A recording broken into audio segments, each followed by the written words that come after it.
people see it. It starts to happen. Yeah, in fact, so much so, JB, so oftentimes when I'm playing and somebody says, "What are you playing there?" I have to stop and I have to think about it. I got to go, okay, wait a minute. I got the third here.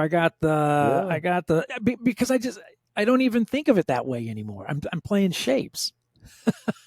Again, the metaphor of speaking. Are you thinking that I just used a noun and I used an adjective modifier? Right. And if you Right. really want to, sometimes you have to think, I'm speaking to these pretty hip people. I better put in a dangling participle and a gerund, so they know I'm hip here. Right. And I'll sneak Right. sneak in one of those like a word like autodidactic. Yes, right. You know that word, autodidactic? Yeah. No, I don't know. I never use that word. Autodidactic. Didactic means teaching. Yeah. Autodidactic means self-teaching. And when it comes right down to the very end of it, a jazz musician has to be autodidactic. Autodidactic. You learn from other people, but you got to teach yourself. You have to be autodidactic and not perfunctory. So yeah, we'll slip that in.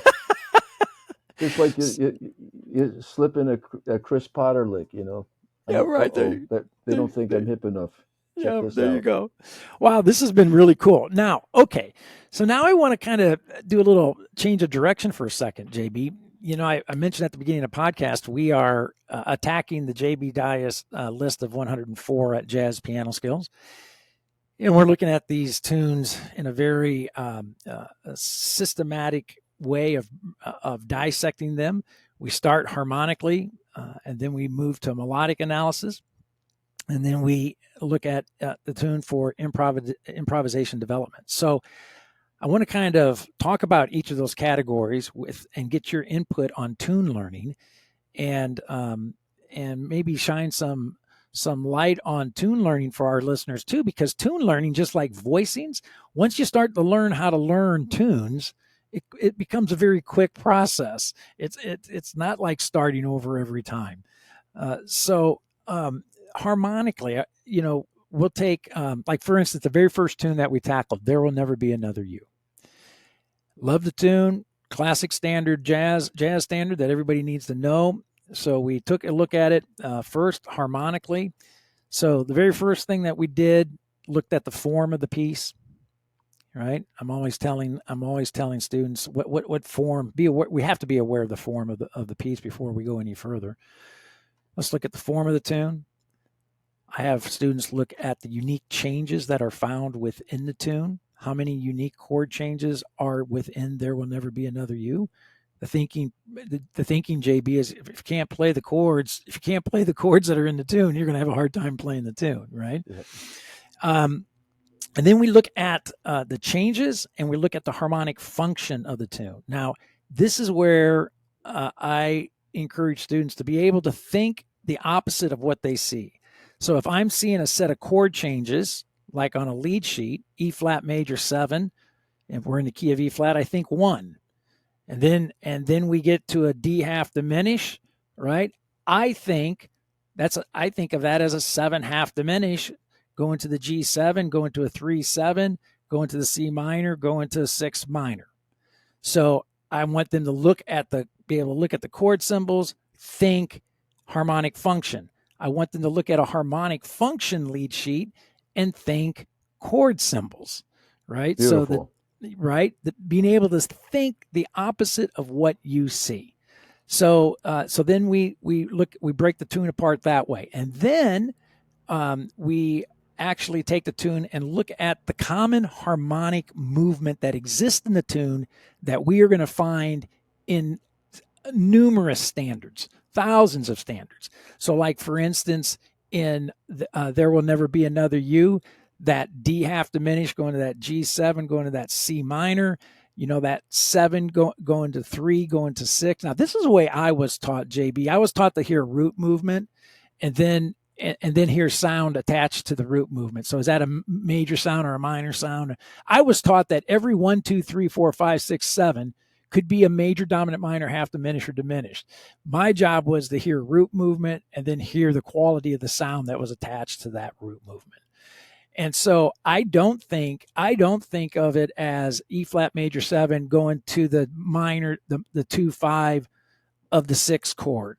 I think of it as the major sliding down to the half diminished, going to the 3 dominant, going to the 6 minor. And then you see that in all kinds of tunes, that kind of harmonic movement. Or when it goes to the B flat minor, to the E flat 7, to the A flat major in that tune, I hear that and see that as that's my 5 minor going to the 1-7 going to the 4, which happens in, I can't even tell you how many standards that happens in. So how do you approach the harmonic function, teaching harmonic function to students? Very similar. Okay. And boy, Another You is such a great tune to start with because the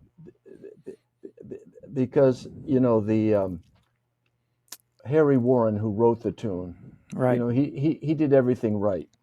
Yeah. It's like he took my class. And he got an A.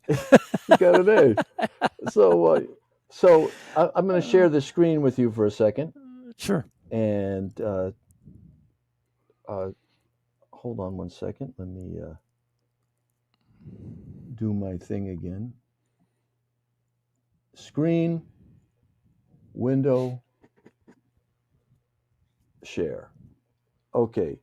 Do you see Another You? There it is. Yep, there okay. it is. So let me just make this a little bigger. Okay, can you see this? Let me Yeah. Okay, so I say it starts on the 1 chord. Yep. Then it does a 2-5 and a relative minor. Boy, Right. is that ever common. All the time. All the time. Autumn Leaves starts 2-5-1 in major, goes 2-5-1-4, and then 2-5 in the relative minor. So, boy, is this great. Then goes down a whole step and does that C minor goes down a whole step and does 2-5 in the key of 4. Another common, and notice right on this is what the form of the tune is A-B-A-C, so this is the B section right here. Right. And it's going to go to the key of 4, which is very, very common. Right. And how do we go anywhere in jazz? We go there by 2-5-1. Of course we do. Now we're on A flat, and then D flat 7 is the flat 7/7 in the key of E flat. Correct. Flat 7/7 in the key of E flat, and flat 7/7s always go to 1. 5s go to 1. Flat 2/7s, which is the tritone substitute of 5s, go to 1. And the other one is flat 7/7. Correct. Because all that is a minor plagal cadence. That's right. With a different bass note. Right. And so it happens in Groove and High. It happens in a lot of tunes. Now flat 7/7s, now we're at 1. Now we just do our 1/6, like we're doing 1-6-2-5, 1-6-2-5. Right.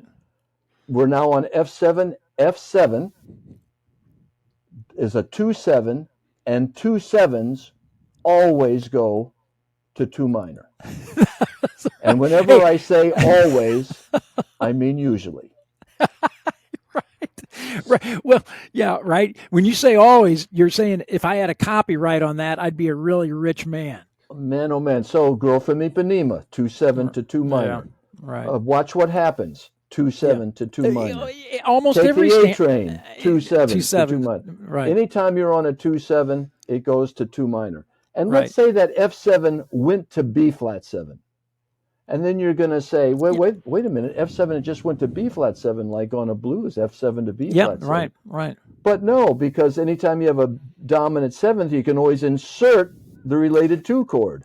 Of course. So you anytime it does go to just to run the circle to another dominant, just think of, hey, it's just taking out one of the numbers in the 2-5. It's just taking out the 2 and going directly to 5.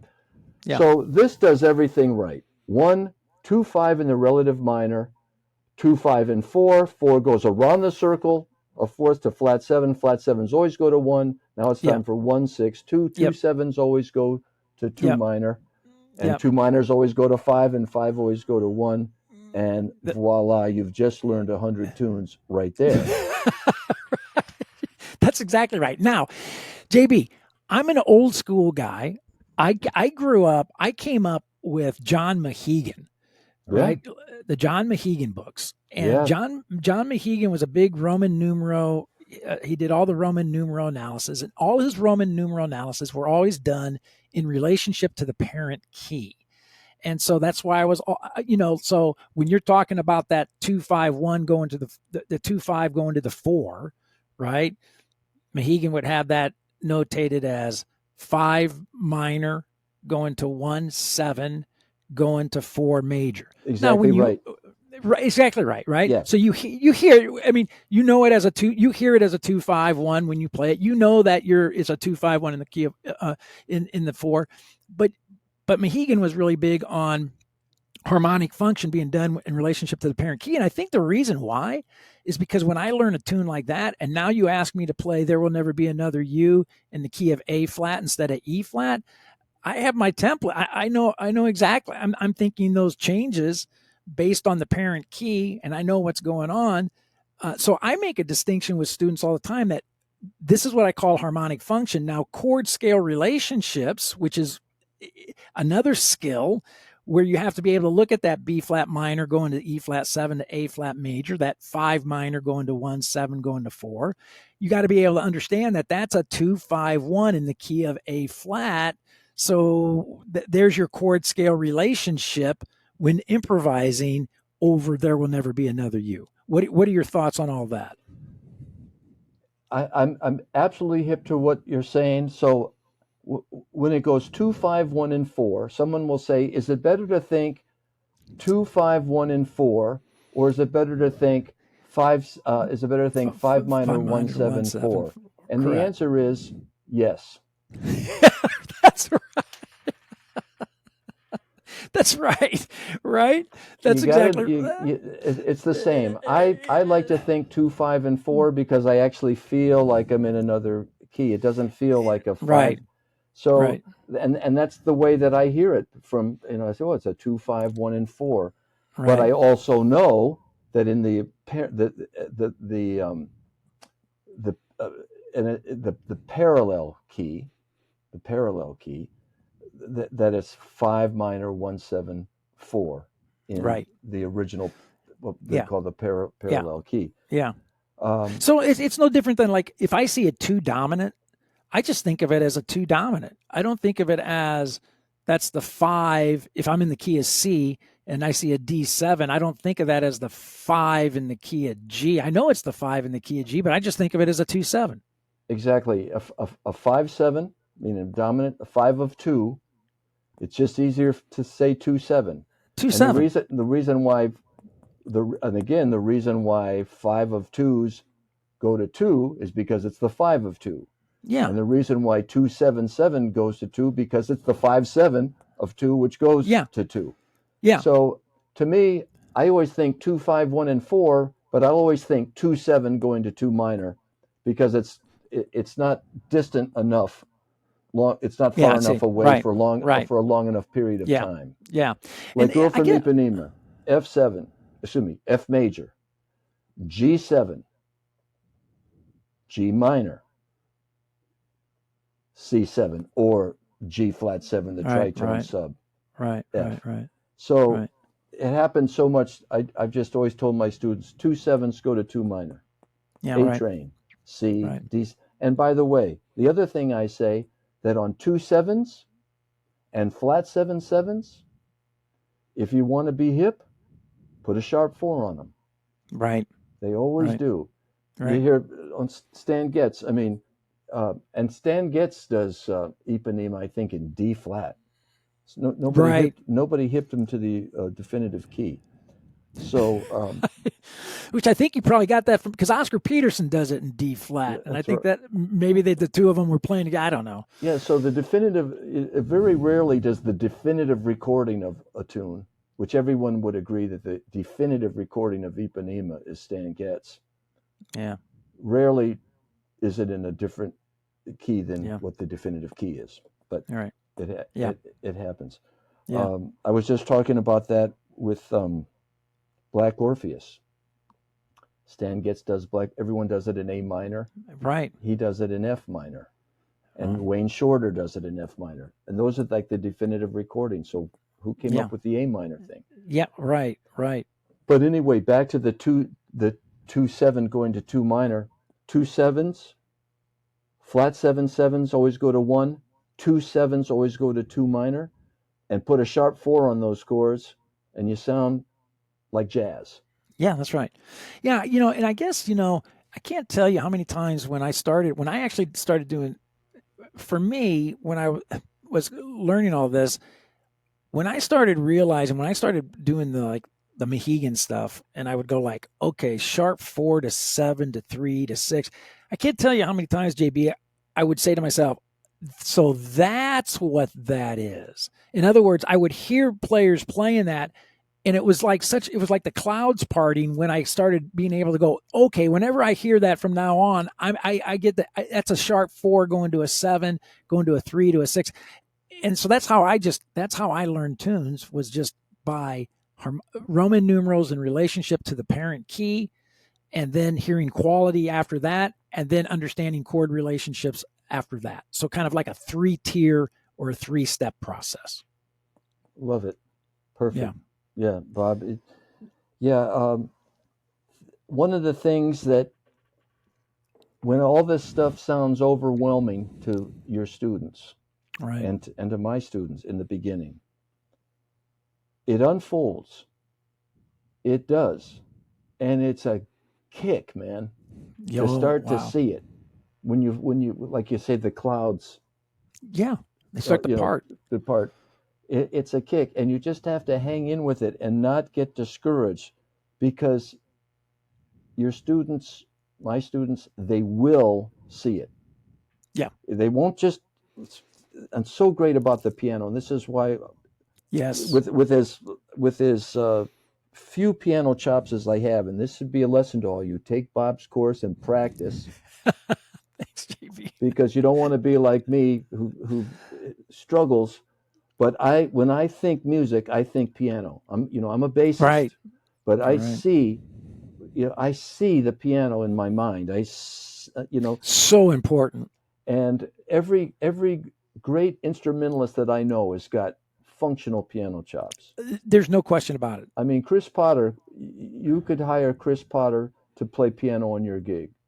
Right. Now, Robert Glasper or Herbie Hancock, I don't think have to worry about their place in keyboard history, but he's going to play really nice on the gig. You're going to be glad to have him. So, yeah, I'll tell you what, man, it was always so embarrassing at North Texas when our improv classes, because Rich Madison and Jack Peterson would walk into the class, and they'd come over to the piano bench and tell us piano players, move over, and they'd sit down and they'd start banging out changes, and us piano players would go like, that's really embarrassing, man, when a euphonium player comes over and lays down better changes than we do, voicings than we do. That we better start practicing. Yeah, they were the real pioneers of jazz pedagogy. Oh my goodness gracious, guys, right? Jack Peterson and Dan Hurley. Yeah, those guys. Jerry Coker just passed. Did he just pass? Just passed last week. I did not know that. Yeah, and boy, does he have a great legacy, Oh, unbelievable. Contribution to jazz pedagogy. David Baker, Jamey Aebersold, those are the true pioneers of jazz pedagogy. That's exactly right. I think when I think about jazz pedagogy, I mentioned John Mohegan, because he's another one. I think Mohegan was like one of the early pioneers, and then you got the guys like Coker and Baker and Madison and Peterson and Dan Hurley and those guys coming in right behind Mohegan, and wow, what a treasure they've given to the jazz world and to jazz education. Those Mohegan books are still great. People should still check those out. Yeah, look, I'm going to show you something. You'll get a big kick out of this. This is my very first. Yeah. The cover's gone, man. This is from 19. Look at the dot resolution on that image.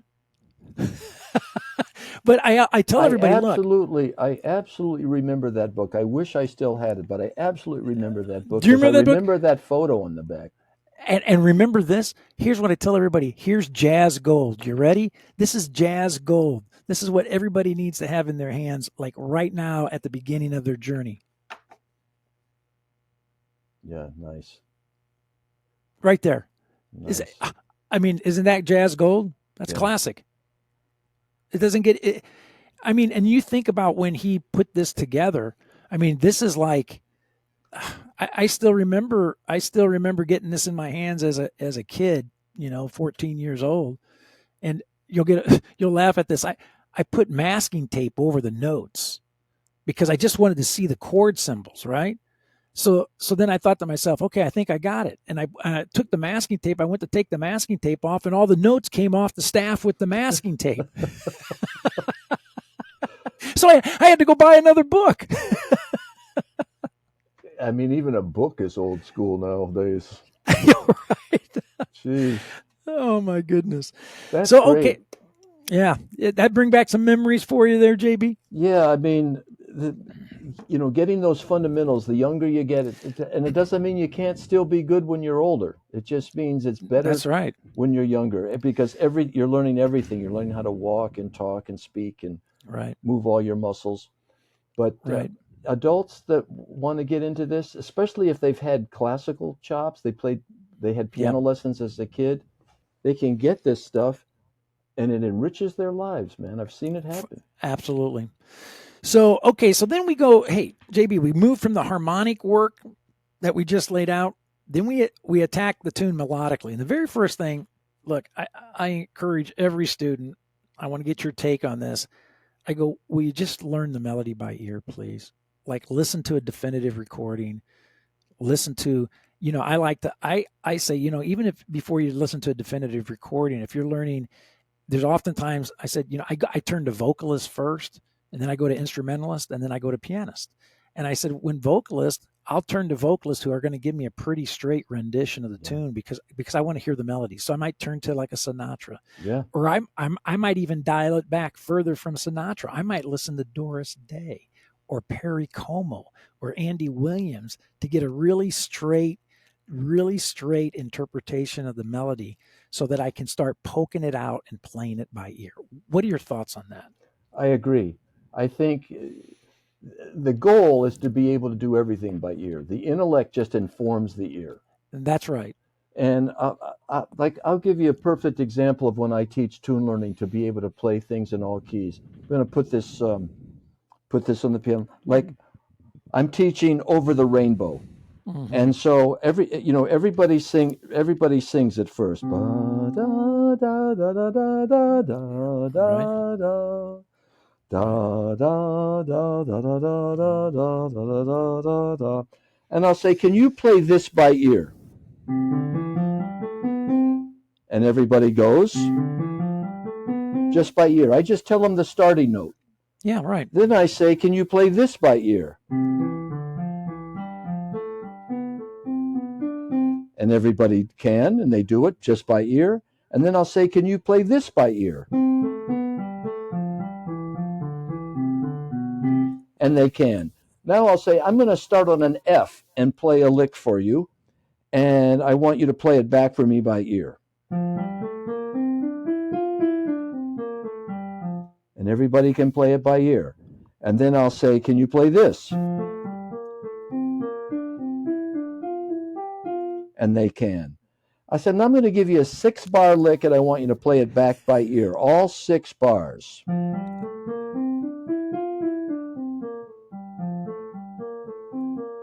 Nice.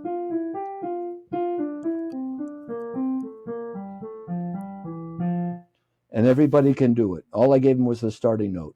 And the reason is because they're all diatonic steps and thirds. Your ear doesn't play tricks on you for diatonic steps and thirds. Everybody can do that.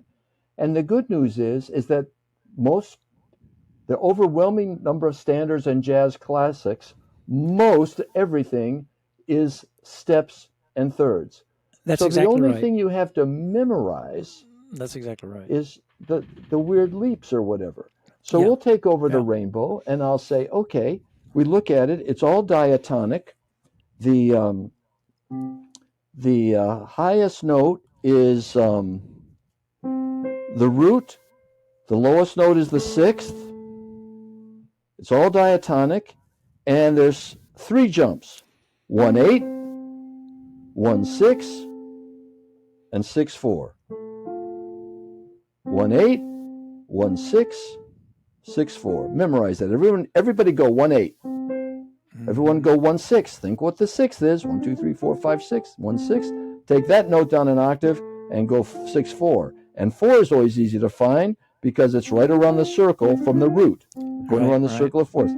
Yeah. So everything else is by ear. So 1-8 now by ear. 1-6 now by ear. 6-4. Yeah. Everything by ear.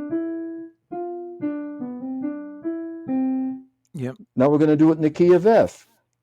Yeah. Very good. Play the weirdness. So we got 1-8, 1-6. Yep. And then 6-4. 6. We got to make sure we hit the right notes. 1-8. Right. 1-6. 6-4. There you go.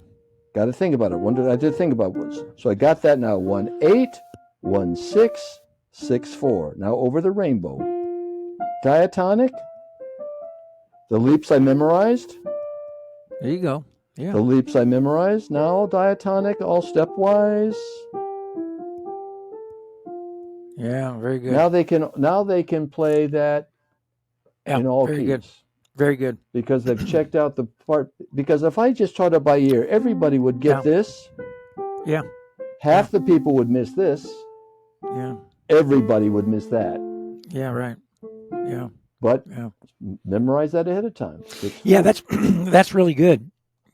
And I stress the same kind of thing, with the melodic learning. I actually kind of target, the beginning note of the phrase, of the musical phrase, the end note of the musical phrase. It becomes our focus points. And then can you connect the dots? Can you get from the beginning of the phrase to the end of the phrase, right? But doing it all by ear, like you're saying, all by ear. And the more you do it, the easier it becomes. Exactly right. And where the ear plays tricks on you, because I've been doing this a long time. Intervals are still, kicking my butt. Yeah, right. Whatever you can't hear, you intellectualize. But the goal is to be able to hear everything. Right. And to help you get there, that 6-4 thing. Yeah, I can hear that now, and I usually nail that. Yeah, and sooner or later, right? It's funny because you make this distinction between the oral skills and the intellectual skills, and how the two of them work together. In fact, they start working so much together that you get to a point. I tell students all the time, you get to a point to where you go, did I know that because I heard it, or did I know that because I intellectually understood it? And then you kind of throw your arms up and go, you know what? Who cares? I know it. Again, you're so right, Bob. Like where did we learn the word for pencil? I mean, it doesn't matter. Like I say, it doesn't matter where you learned it or how you learned it. Right. I'm not going to go, oh man, what is this thing? Got to look. You just have done it so many times. And it's this. I say that the same thing with learning vocabulary. If you learn just a little vocabulary, transcribe just one, or it sounds like you're copying. But once you when you're playing, you don't know if that's something you just came up with, or maybe something you heard, or maybe it's a hybrid of something. Just like when you speak, like I've learned all these words. Right. I've learned these words. I've practiced speaking, and now I'm just improvising. Right. And I'm sure somebody said once before, and now I'm just improvising. And now I'm just improvising. So maybe I copped that from somebody, but it's part of my vocabulary right now. Right. So it's the same thing in jazz. You learn all the stuff and you play, and where it came from doesn't matter unless you're an analyst and you're analyzing. That's a different thing, but not when you're performing. Correct.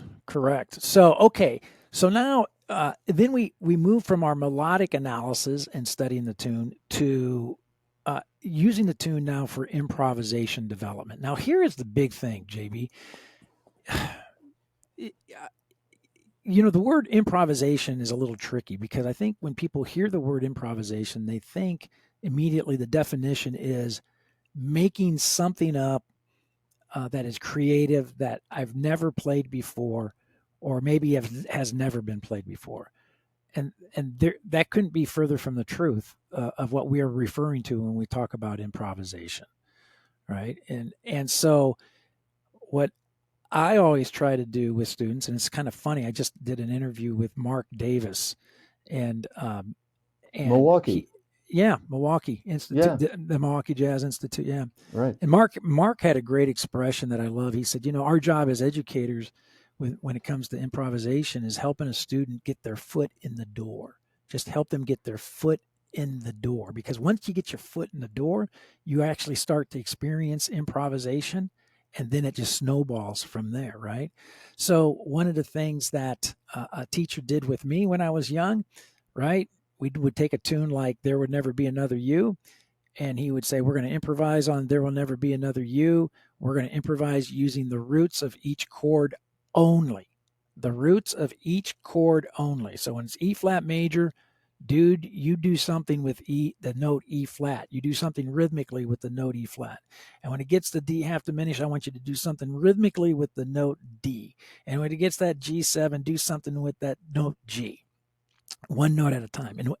And so what that teacher was helping me do is get my foot in the door, improvising.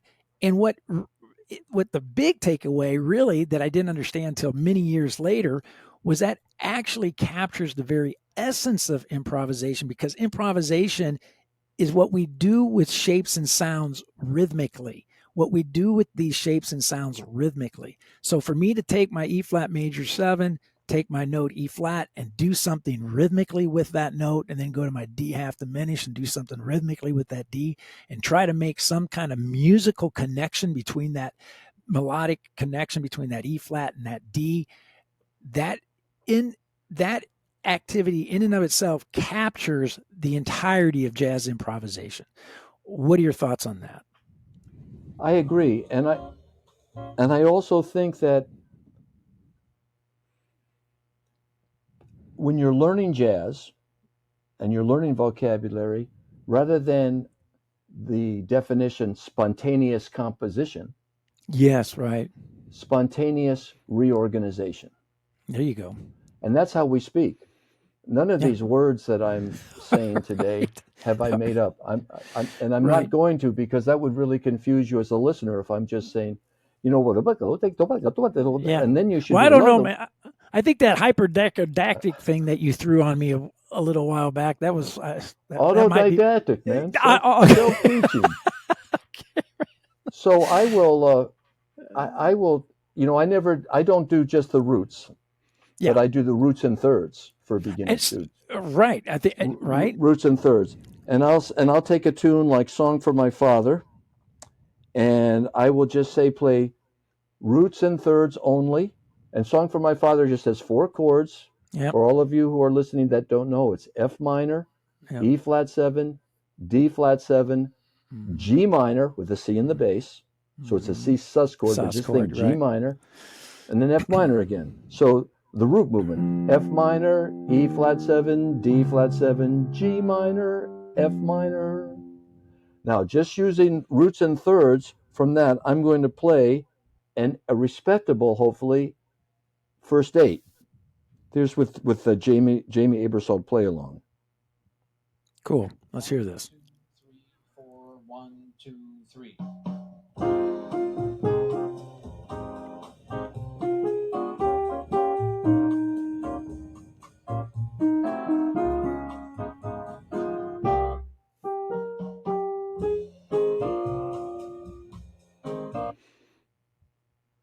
Cool? Hear that? Yeah. That's a great first date, man. I'd go out with you again. And the next thing, and so we'll use different notes of the scales, different notes of the arpeggio. Yeah, right. And then, so I'll say add the 2. I'll say, let me find it here again. I'll say add the 2 and see what it sounds like. 1, what you can 2, do. 3, 4, 1, 2, 3.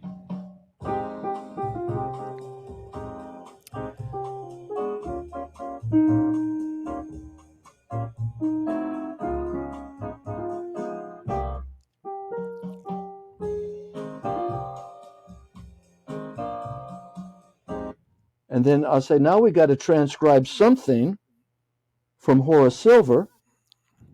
Got to transcribe something from Horace Silver. So we'll listen to a little bit of Horace here.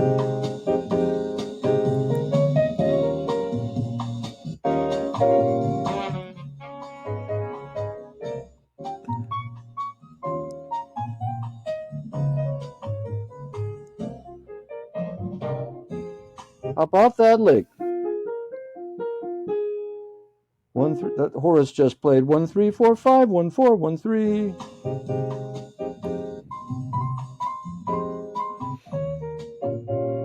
Let's listen again.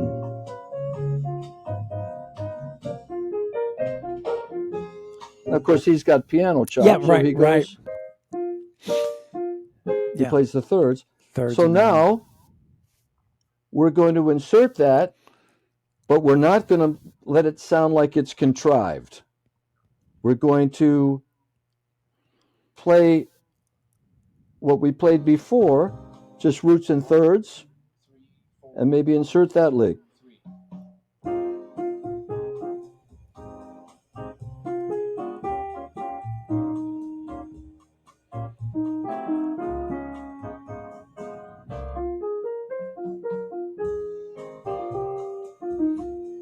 There you go. And Yeah. now anybody that hears me play, they say, hey, he's checked out Horace Silver. And I have credibility. There you go. There you go. Here's something fascinating. And you really just touched upon it with your demonstration here with the third. I tell every student that, look, every sound in music, major, dominant, minor, half, diminish, and diminish. If I take that sound from the root to the 13th, it's a stacking of thirds. Root to third, third to 5, 5 to 7, 7 to 9, 9 to 11, 11 to 13. It's a stacking of the thirds. Now, why this is so important is because I can take any third. If you can master improvising with the third, you've mastered improvising, because the third itself contains everything you need. If I take a C minor, a C and an E flat, and I just play those two notes back and forth, I say to a student, I say, would you agree that that's an arpeggio? That's arpeggio motion, C to E flat. And they go, yes. And I say, okay. Now, like what you just did, let's see if we drop the second in there, right? C, D, E flat. Now would you, and I play that back and forth. I said, now would you agree with me that that's scale motion, C, D, E flat? And they go, yes, yes. I go, okay. And now what if about that C sharp? Would you agree that that C sharp creates tension? And they go, yes. I said, so in the third, I have arpeggio movement, I have scale movement, and I have tension tones. What else do I need? That's golden, Bob. That's beautiful. That's great. And I can do that on any third. Yeah. All right. I can take a C major, C and E. I got my arpeggio. I got C, D, E. I got my scale, and I got my D flat and E flat are my tension tones. Yeah. Nice. And if I can practice improvising on that third, and guess what? That C and E, that's the root and third of C major, but that C and E is the third and fifth of A minor, and that C and E is the fifth and seventh of F major. Yeah. You know, right? it's not that deep, really. Right. You know, I remember Christian McBride would talk about that. He said, you know, sometimes you just need to play the roots on one when you're walking the bass. Playing on the roots. It's not, you know, it's not necessarily that deep. Right. And, you know, we talk about these things, and, you know, to a novice, to a newcomer to jazz, it sounds like, oh my God, it's calculus. But it really isn't that deep. Once you get the fundamentals, and that's why I think so many jazz musicians, like, you know, here at the Institute, at the Herbie Hancock Institute, where I teach and where I'm coming from today, we have the greatest jazz artists come here to teach. It's a full fellowship program. It's a master's degree program. Everyone who gets in goes for free. I mean, it's Wow. a full fellowship, Wow. room and board, stipend, the whole bit. Wow. They just played for 10 days. They just got back last week from being 10 days in in India with Herbie. But we have Chris Potter and Dick Oates and Terry Lynn Carrington. I mean, just the greatest players.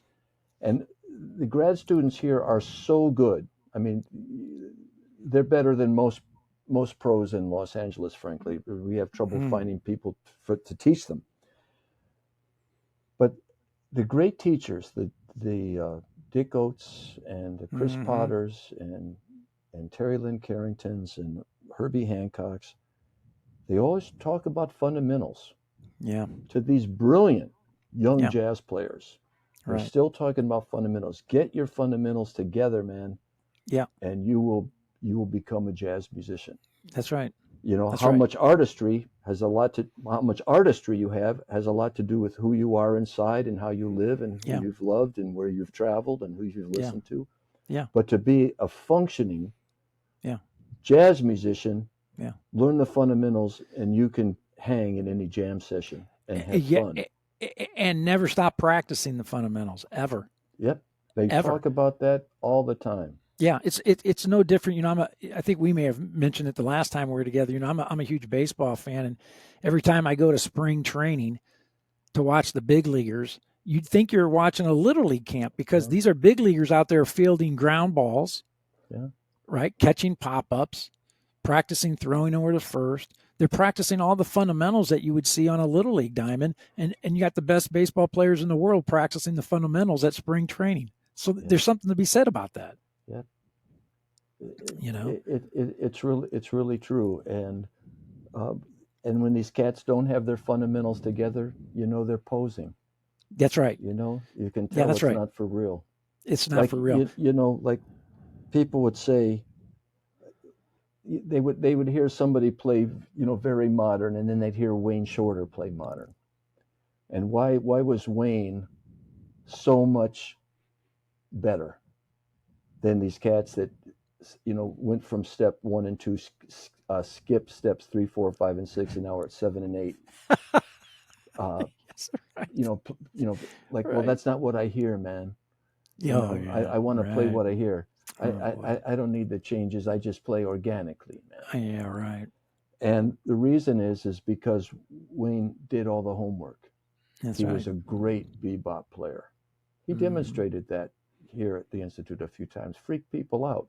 Sounded like Bird playing soprano on the soprano sax. Yeah. He says, this all informs, because when you learn bebop, you learn how music works. You learn fundamentals. That's right. Yeah, that's right. And you learn bebop first, and you try to skip those steps. It's not even real. Yeah. You know, going back to what you were talking about too, you know, like, it's not that deep. You know, one of the things I try to stress to students, my job as an educator, jazz educator, I tell students that I work with, and I tell listeners on Jazz Piano Skills all the time as well, you know, my job is I have to get you to the point to where music is really, really easy and really simple conceptually. Mm-hmm. If you understand it, if it becomes simplified here, then you have a shot here. If it's complicated and fragmented and confusing and hard here, I'm telling you, you have no shot here. So you have to, going back to, you have to see the third as arpeggio scale tension. Once you start seeing music broken down and simplified, now you have a shot at really developing as a player. You really have a shot. Yeah, and you know what I love best about what you're doing right now, Bob, is how you're doing the tunes. They're learning what they need to learn to play on that tune. Right. And then they learn another tune, and they learn what they need to play on that tune. Mm-hmm. And they say, well, I'm using stuff from the previous tune. That's just it. And then, so when they get to tune number 3, they're using stuff from tunes 1 and 2. Right. Right. And when That's they get to tune number 10, they're using stuff from tunes 1 through 9. Yeah, right. And then pretty soon, once they get through that list of 52 on the left-hand side, they're well on their way. Yeah. And on that list, that list of 104 tunes, on the left-hand side, the first 52 are generally easier than on the second list, the second side, because you have, on that first side, you have tunes like Blue Bossa and Song for My Father and B-flat blues. And on that right-hand side, you have Giant Steps and Countdown and Confirmation and Donna Lee. Right, but everyone, and so anybody that knows tunes would say, yes, those tunes on the right are more difficult than the tunes on the left. Yeah. But everyone that I've had, all my students that have gone through those 52 tunes on the left first, find the 52 tunes on the right easier because they've gotten better faster than the list has gotten harder. Yeah, that's right. That's right. You're exactly right. So it's, one of my mentors when I was a kid was this crusty old jazz player by the name of Warren Parrish. Car mechanic during the day, Oscar Peterson at night. Nice. And this was an album he did, Warren Parrish, this cat named Louis Bellson and this cat here, George DeVille. I don't know. Have you heard of those guys? Well, Warren is this is him right here, right? Yeah. Car mechanic. JB, I'm telling you, Grease. He's got Louis Bellson on that record? Yeah, he's playing with Louis. He's playing with Louis Bellson and George DeVivier. Great. Right. And so he was one of my mentors growing up. And I said to him one day, Warren, I'm only like 14 years old, I said, how do you know so many tunes? I said, everybody that comes in here and requests a tune, you play it. Every vocalist that comes up and steps on stage and wants to sing a song in whatever key, you play it. How do you know so many tunes? And he looked at, he always had a cigar that long, right? With greasy fingernails, and he'd take the cigar out, he'd blow the smoke in my face. I'm only 14 years old. He says, what the hell are you talking about? I said, so he's looking at me like I just asked a really dumb question. And I said, what I'm talking about, how do you know so many tunes? He says, he takes another puff. Bob, he goes, they're all the same. Yeah. And at 14, I didn't have any clue what he was talking about. And I thought, he's crazy. But now I know what he's talking about. Yeah. And it's a beautiful thing when you start to see it. Yeah. Yeah. When you start to see it. Another You, what a great tune to start with. Yeah. You're going to be able to say so many times, that's just like in Another You. Well, that's just like in Another You. Remember, you did that in Another You. You did that in Another You. In fact, the next tune that we're doing is Indiana. In Indiana, what do you got in Indiana? Yeah. Don't you have you have the exact same stuff in Indiana that you got in There Will Never Be Another You. Great tune. And I'm so glad that you're teaching, a standard like that.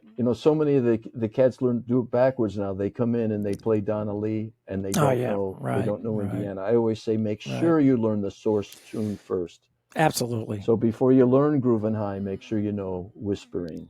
Yeah. And before you learn Oleo, make sure you know I Got Rhythm and such. Yeah, I was just listening to Louis Armstrong and those cats playing Indiana.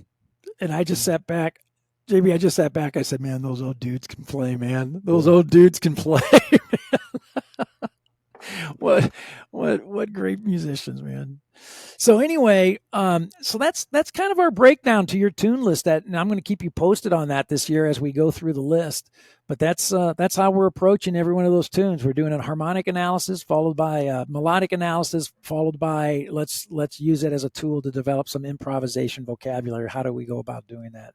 Yeah, brilliant. And we're gonna use the same formula, JB, same formula, a new tune, put it through the same assembly line. New tune, same assembly line. New tune, same assembly line. Yeah. And not only will they see the similarities in the tunes, the commonalities that exist in those tunes, but the comfort of having a process, the same process of learning a tune, they'll get that down to where they become a machine, and we'll be able to blow through that list of 104 tunes that you have out there in no time. Hopefully, that's the game plan. It's a great game plan, and you'll see that they get faster and faster and faster going through the process. Yep, that's exactly right. Like I would always say that, it took me a week to learn my first tune. Yeah. And then the next tune took me 6 days. Right. And the next 5, and the next 4, and the next 3, and the next 2, and the next 1 day, and then a half a day. Yeah. And then 12 hours, then 6 hours, that's then correct. 3 hours, then an hour and a half, then 45 minutes. And here, excuse me a second. Sorry, I had to go learn 3 tunes. I'm back. Right. Well, hey, I tell students that you'll get to the point where you're in the car driving and you're hearing a tune and you're learning the tune as you hear it. Yeah. And you get home and you go, man, that was a great tune. Let me poke that out, because you heard it and you heard what was happening, the movement in the tune, and you went to the keys and poked it out. Yeah. So it will happen. You're a great teacher, a great pedagogue.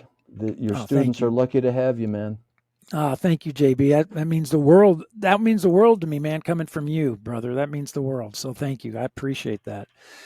So JB, I tell you what, I end up spending like an hour and a half with you, and it feels like 3 minutes, man. So, it's always great to hang with you too, Bob. And I learned so much from you as well. Well, isn't it great, man? That's the fraternity. That's the fraternity that we have here. We learn from each other. I've always said that, I loved my days at the University of North Texas, but I always look around. I always go, but I got to be honest with you. I learned more in the hallways than I did in the classroom. Yeah, I say that too. I learned, and I've had some of the greatest teachers, and I've learned so much from them, but not as much as I've learned from my peers. That's right. We just continue learning, absorbing, and sharing. It's fantastic. I love it. I feel so grateful to be part of the jazz world and jazz education. It's such a blessing. So, well, everybody, what y'all think of JB?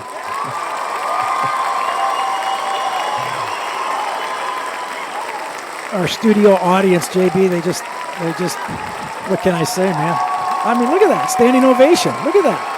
Please sit that down. Come on. Wow. They took heed right away. Oh my I know God. they just stopped. I wish my students would be that way. All right, JB, man, I cannot thank you enough, brother. It's always fun to spend time with you. And, I said it last time. I'm going to say it again this time. We're going to have you back on soon, man.